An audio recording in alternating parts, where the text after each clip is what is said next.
kind of happy with the yield. We're getting an average yield of 248 out of 140 pounds of N.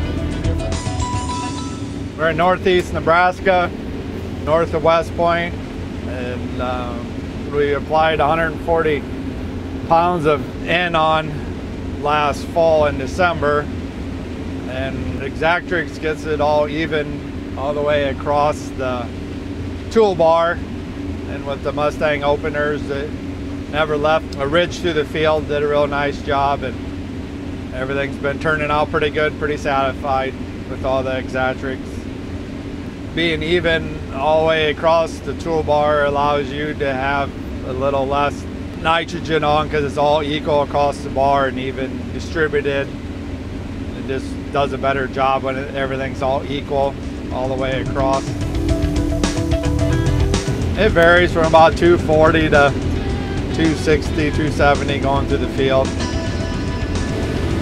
293 to 295 right now. Pretty excited, pretty happy. Nice yield for the end of the season. So.